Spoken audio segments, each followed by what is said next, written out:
Hey. Hey, it's Kiss. Hey, it's Jess. We are Good Mom. Bad Mama. So we are, for the third time's the charm, really trying this out. It is. Because Feels remember, like 55.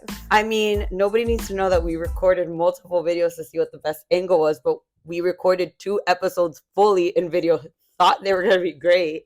And one video, I was completely out of it. And the second video, we looked like we were in a house of mirrors. We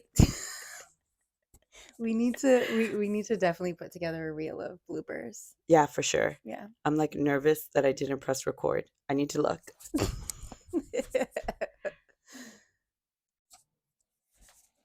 I definitely pressed record. And okay, and I'm definitely in the frame.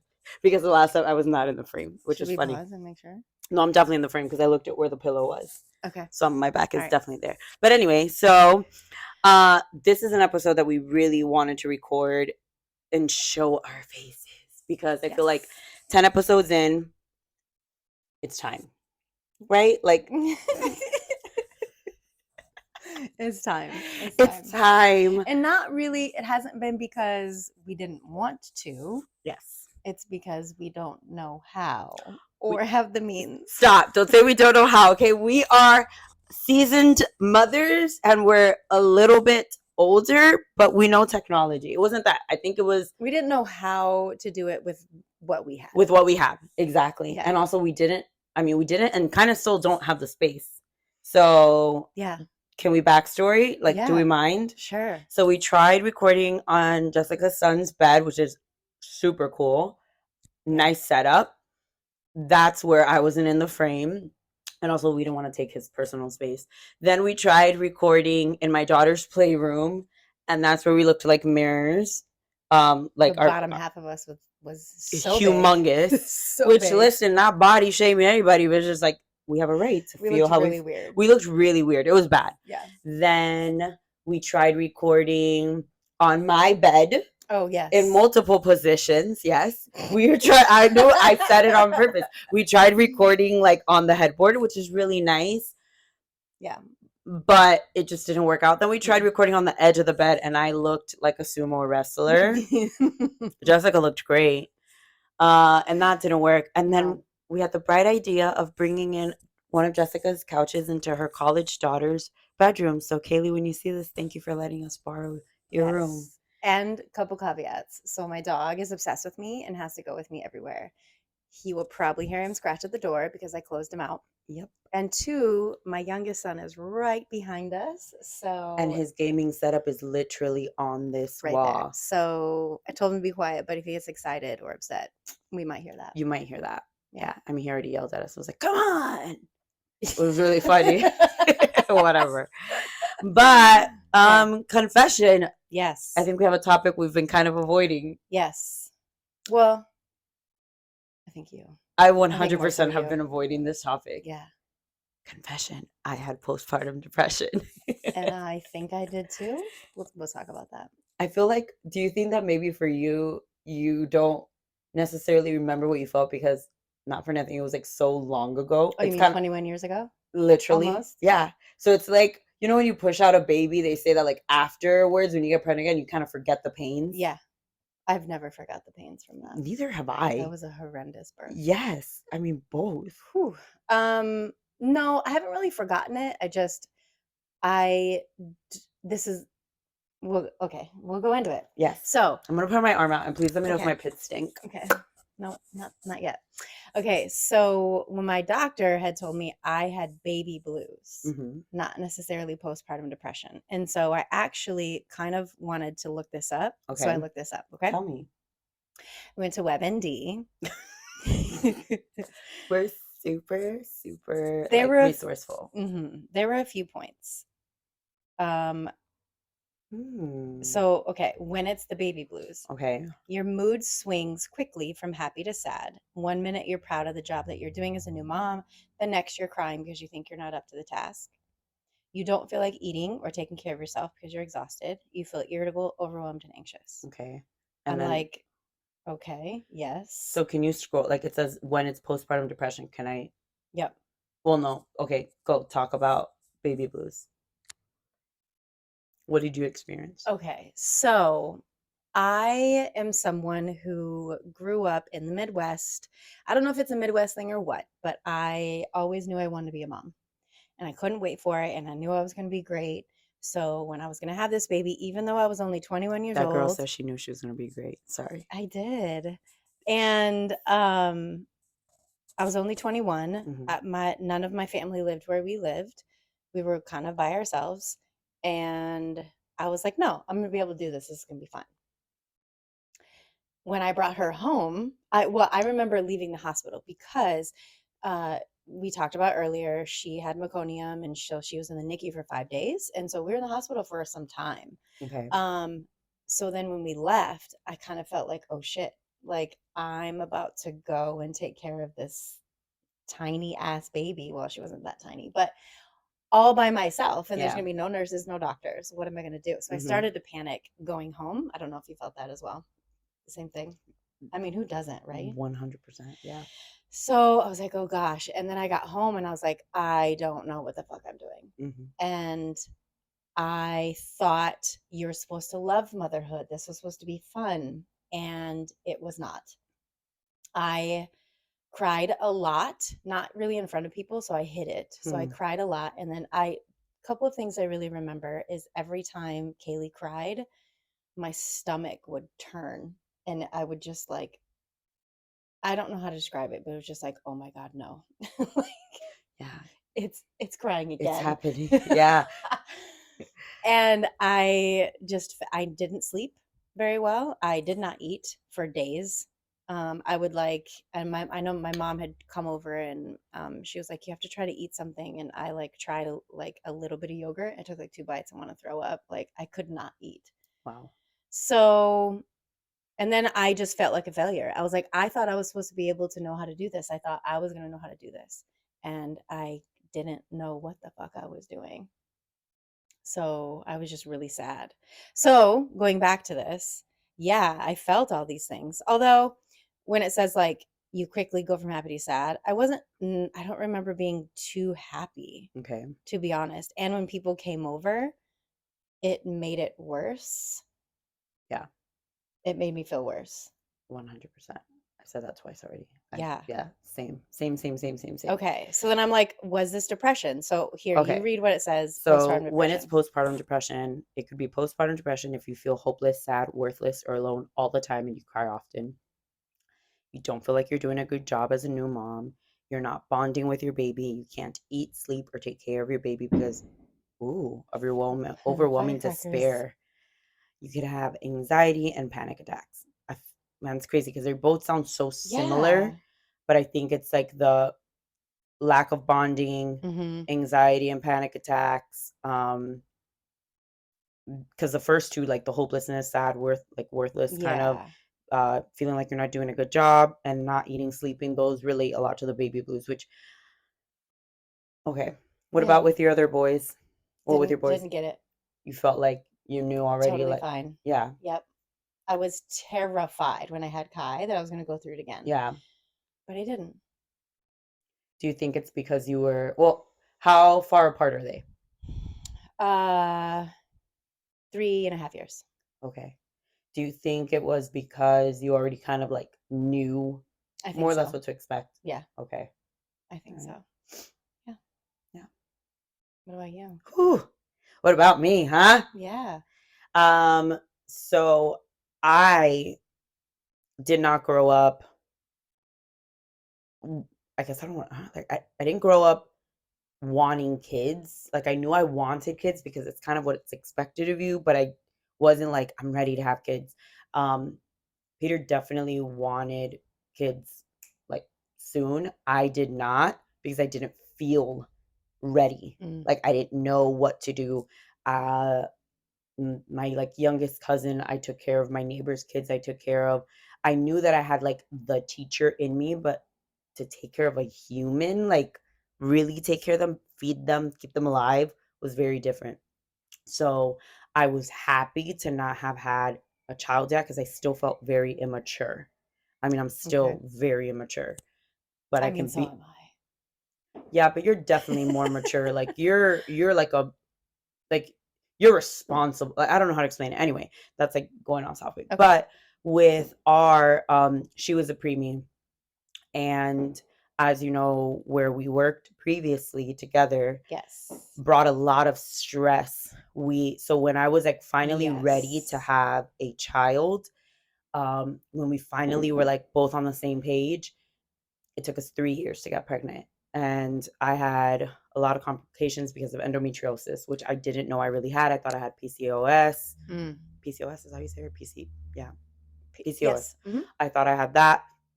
Turns out it didn't. It was endometriosis. So I went from like kind of doctor to doctor, did a lot of tests to see if there was any blockage or anything. And honestly, it was like a miracle. I mean, it was a miracle from God. We just got pregnant. We weren't really trying. I did, like I did like tracking the pH levels. I did all of that, ovulation kits.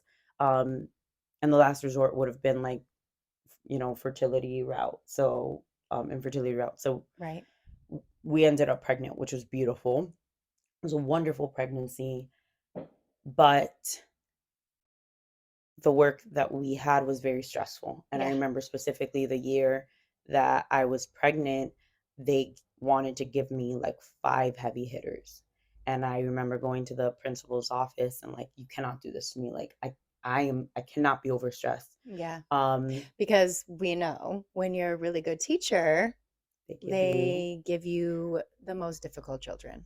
The VIPs, the very important children. Yeah. Mm-hmm. The ones that really need love. The attention and the love. Yeah. Yes. Yeah. So she was like, calm down. They took one kid out, swapped him for another one that wasn't a heavy hitter, but was kind of an annoyance, speaking honestly. So I was already stressed from work. So we started school in August. My baby wasn't due till November. I gave birth in October. I gave birth on a day that I was supposed to go on a field trip. And I was stressed about this because I'm like, I can't not go on this field trip. I'm one of the only, there's only 2 of us. This is our first field trip. And I was like, well, I don't want to go because I'm pregnant. I don't want to go on a bus.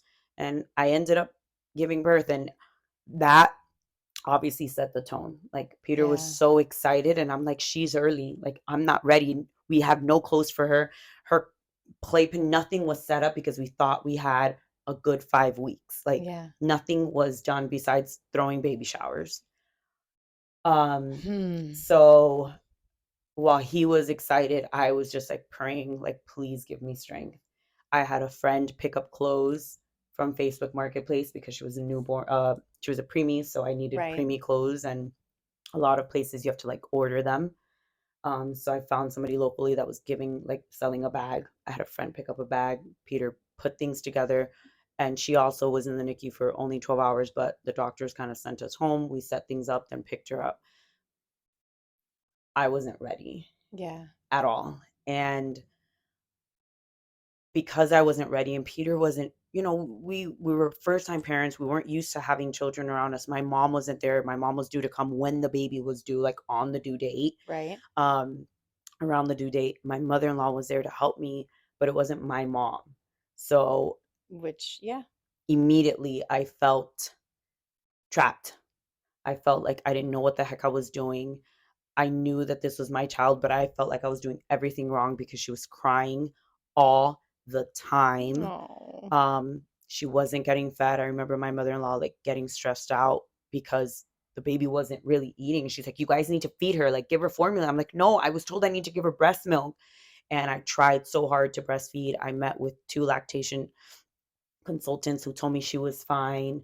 I went to mother breastfeeding groups, which really helped. Like they offered hope, but by the time that she was 7 weeks, I ended up taking her to a pediatric dentist who's like, no, she has a tongue and a lip tie. Yeah, we talked about this. Yeah.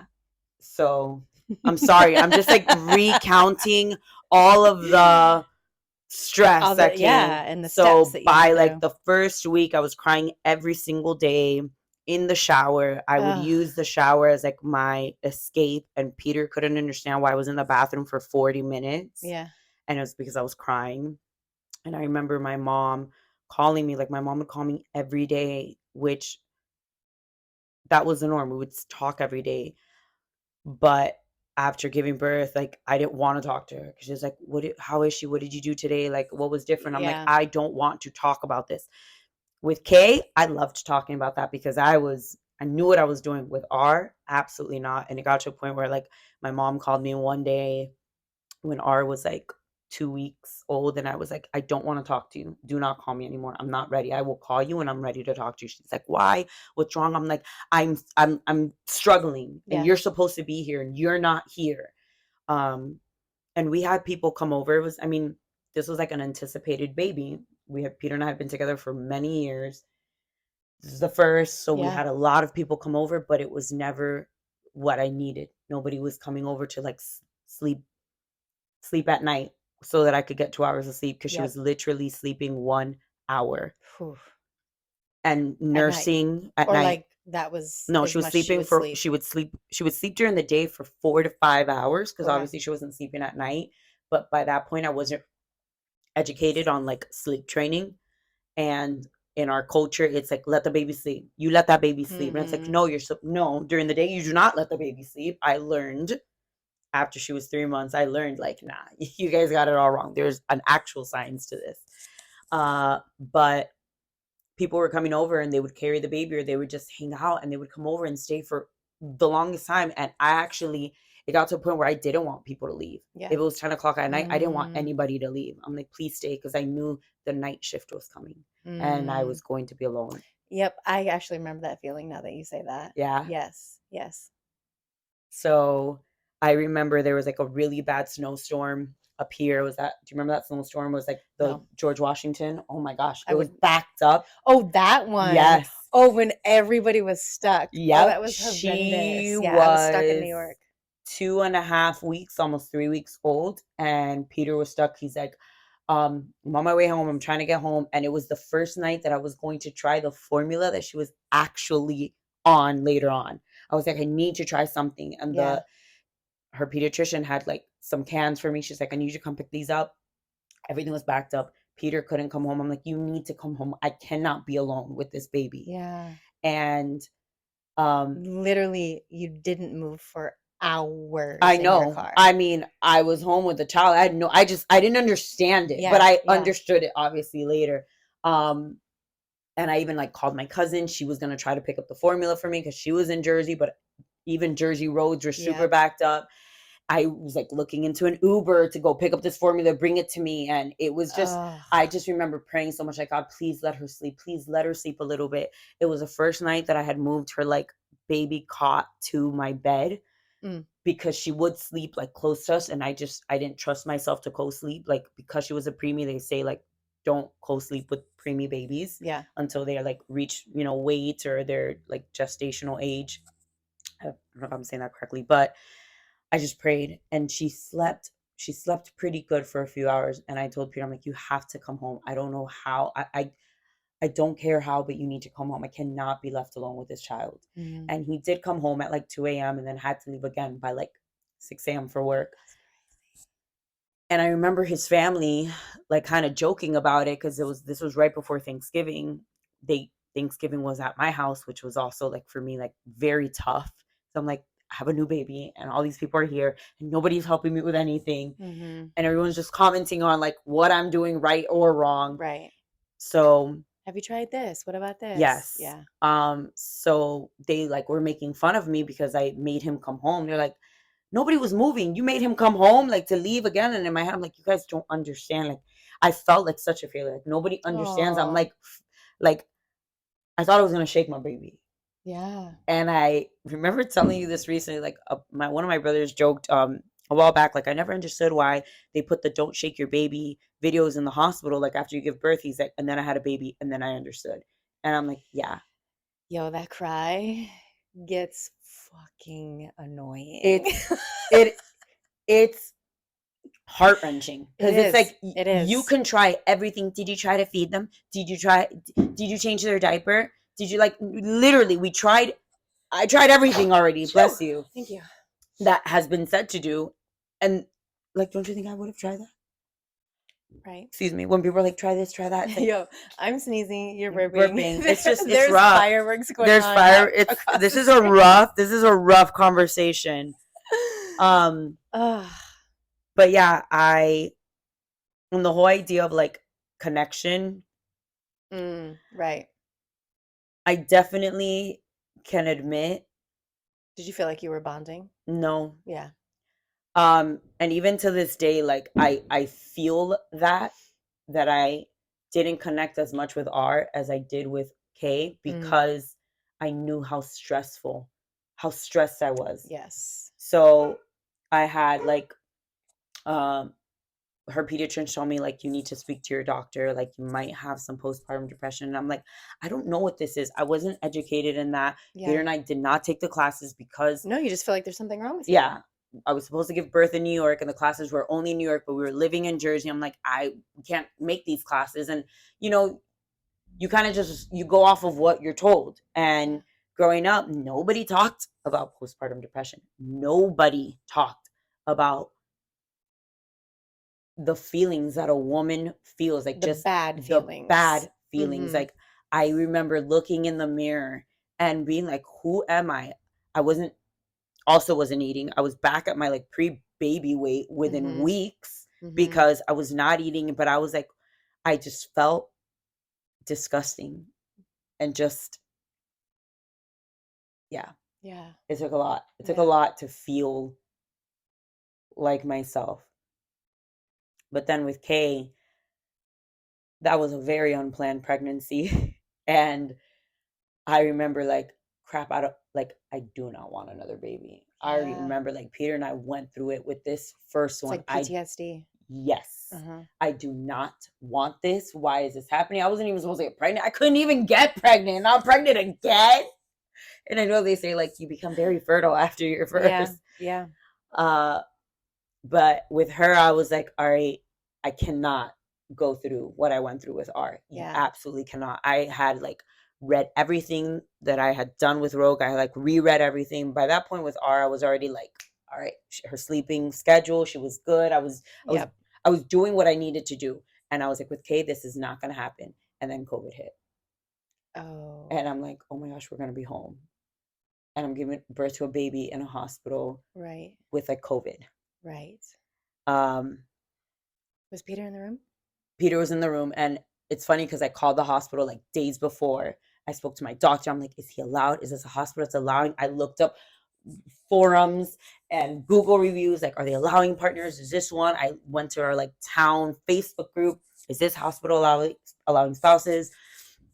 And when we got to the hospital, like Peter parked, we got to the hospital and they were like, he needs to wait outside until you get checked into a room. I'm like, what do you mean? Yeah. They're like, no, like they first check you in, but when you get into your actual like Like the room, labor and yeah. delivery room, that's when we'll bring him up. And I started bawling right there. I'm like, I called the hospital. They said he could come in. Now you're telling me he can't come in. They're like, you need to relax. Like he is coming in. It's just right now because of like, COVID and safety purposes. We can't have both of you there because we need to test you and then test him. And but they let him in like within minutes. I think they saw like how freaked out I was, and they were like, let's just test him super fast. And So did you get it again? what? Postpartum. With Kay, no. With Kay, what I did, so with Kay, that pregnancy, I was extremely moody. So I was just like hating life, but it wasn't like a depression thing. I think it was just like the hormones that come with pregnancy. But with her, afterwards, I didn't have postpartum depression because I knew everything I needed to do. She was a good, I don't like saying a good baby, bad baby. She was a good baby because I knew like if I was combo feeding. So I was breastfeeding and formula feeding the first month. I would do formula at night, nursing and breast milk during the day, and pump at night as well because I knew like I do want to give this a try. Yeah. So I wasn't going to like allow myself to feel shamed if I didn't breastfeed. But I did let go of myself a lot with her and I gained a lot of weight. Um which is like something I'm struggling with now. So I let myself go with her. Like I knew that I did what I needed to do to not be depressed, but I was battling something completely different, which I feel like a lot of moms go through. Like I never understood that idea of how a woman lets herself go after having kids. But I am a firm believer that unless you have help, unless you really have help, like a community or a nanny or an au pair, you cannot do both. You cannot give your children your all and yourself. I bet you there's some people out here who can do that. I don't know how though.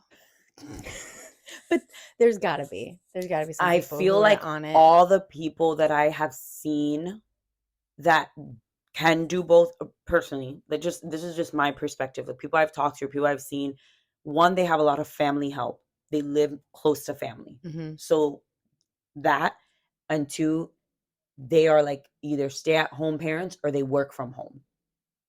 Could be. I have not met from just conversations, people that like look, I don't want to say look good, but they look like, dang, they take care of themselves Like, and their I kids didn't are, mess up my diet. I'm still exercising. I'm still doing yes. all the And things I my was and I do doing. everything with my children. Right, They're, right, I'm right. you know what I mean? Yeah. Like I have not seen that. I don't know. Hey, if you're out there, let us know. Please. And don't come at us knowing that you got some secret help. Because if you do, that's not fair. No. Okay, so let me come back to this. How long would you say that you were suffering from postpartum? Let's see, she was born in October and I didn't make it back to Miami until the end of January. So for October, November, December, 3 months. Those first 3 months, I was my mom came when she was supposed to come, and that was like a weight lifted off my shoulder. I was like, I mean, Right. she saw it firsthand, the struggle. So she and I were every night like clockwork. We would get up together. Mm-hmm. She would feed the baby a bottle while I pumped on the floor. We would burp her because that also took forever. She had a dairy intolerance, so we didn't know that like my breast milk was affecting her, which Right. was another thing. But my mom saw firsthand just like how difficult, and she was like, maybe she's colicky, and it wasn't colic, she had a dairy intolerance. Yeah. But when Peter saw like how much, because that was also very new to him, he didn't know how to help me, and I can say that he didn't know how to help me because I didn't know how to help myself. Right. But when my mom came, my mom's like, you should come back to Miami with me, like come back for a little bit and I can help you. And I'm like, I don't know if Peter would want that. Like, this is our new baby. And Peter was like, I will buy your flight. You're going back. Wow. Yeah. He said, you need to go. Wow. So I left for about 3 weeks. He's like, you can't stay like forever. You need to come back home. Yeah, yeah. And that was really nice because Excuse the dog. It's fine, right? My brother and my sister-in-law, who I'm very close to, surprised me and drove down, and her kids, I always say her kids, I want my children to be like her kids. I love my nieces and nephew. But she came and helped me a lot, and she's like, I told you from the beginning you need to set a schedule. I'm like, I know you gave me a book, but I didn't know, like, you can read all the books, but you don't really know. It's like teaching. You don't know until you get in In the classroom. Yes, by yourself, not with a seasoned teacher, like by yourself. Yeah. So exactly, like even now I talk to, that's why I love talking all things baby and just like motherhood, because I talk to a lot of like new moms now, and a lot of times I feel like as women and as mom, like we're moms, but we're expected to know everything. Like we're expected to already know like what to do. Like it's and if you don't, it's like, oh my gosh, you don't know. Yeah, what's wrong with you? Like, how is she even a mother? Yeah. Like, no, there are books to help you and semi-guide you, but nothing will prepare you. So right. I talk to a lot of moms that like will ask questions like, hey, I'm sorry to bother. I'm like, this is not a bother. I wish more women would do that. Ask all the freaking questions. Get experiences from any and everyone that you know. Let them tell you like, hey, I tried that jump did not work for me, or hey, I tried this and it really worked. See if it works for you, if it works for your baby, and it might not. Right. But it wasn't until I went back home and my sister-in-law was like, actually both of them, because they both like sleep train their kids, are like, we told you what to do. I'm like, yes, but you girls are also like such great moms. And I was like, I didn't want to bother you. I thought like I was supposed to already know what to do, like you ladies do. They're like, no. So when I came back home, I'm like, yeah, no, we're doing this. And Peter struggles with it. He's like, she's crying. It's I'm hard. like, leave her. Sleep She's training's fine. hard. Yes. But my opinion, it is a necessity. Absolutely. Yeah. Some people don't do it. Totally fine. Yes. In my household, I needed to, although I didn't really have to sleep. Oh my gosh. Yo, they going in. Fireworks. Juneteenth. It's not even, right? It's not even July. It's the but last there day you of the go. carnival. That's true. That's true. Yeah. So what was I saying? That you didn't have to. You like didn't have to with one of your kids. Oh yeah, sleep training. Which I didn't have to until Cameron. My first two I didn't have to. But okay, sorry, were you done? Because I'm gonna reel us back into another question. Go ahead. So was there anything that helped you, like, did you just one day just boom, I'm done? I don't feel this anymore. I don't feel this depression anymore. It was like a slow, like out of your funk, let's say. That's a good question. Or I think there wasn't anything that you were just like, oh, all of a sudden you're just like, wait, I don't feel this way anymore. No, because I got pregnant with Kay so quickly that it was, I definitely think it was a slow, I think that once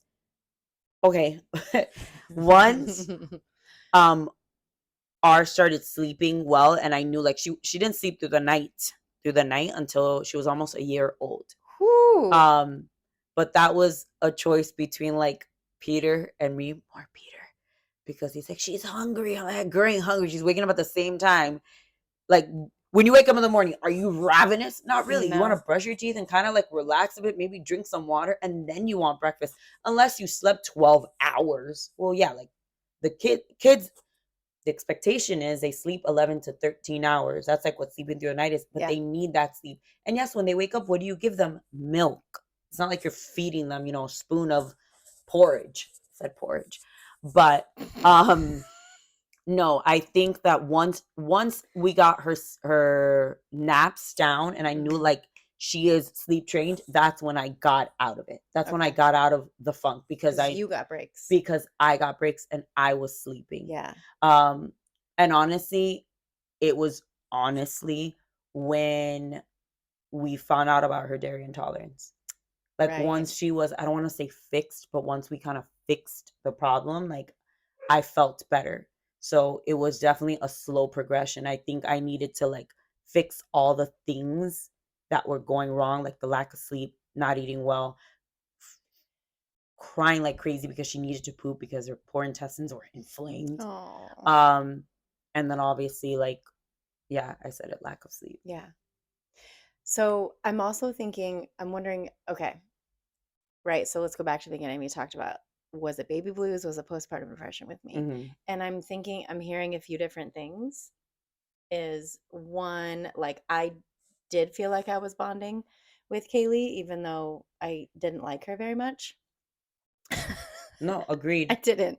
I was still bonding with her. I still felt like I was bonding with her. And then two, the length that I felt, the way that I felt was definitely not as long. And I think that's another thing too that I've read is the difference is it's postpartum depression is definitely a longer bout than like baby blues. But so I'm thinking the way, I don't know exactly, I'm gonna say 6 weeks was how I was feeling or how long I was feeling that way. And then with me, it was just a conversation with my doctor that snapped me right out of it. Yeah. So I went to one of my checkups and of course at this time I had been hiding all of my feelings and not telling anyone how I'm feeling and like pretending I'm eating, but I'm not really. And anyways, she had asked me like, how are you really? And I finally told her and I broke down crying and I was like, I'm not sleeping. I'm not eating. I hate this. I am not having fun. And she goes, sweetheart, you're not going to enjoy it that much. She goes, I didn't like being a mom until my kid was at least 1. And I was like, really? She goes, yeah.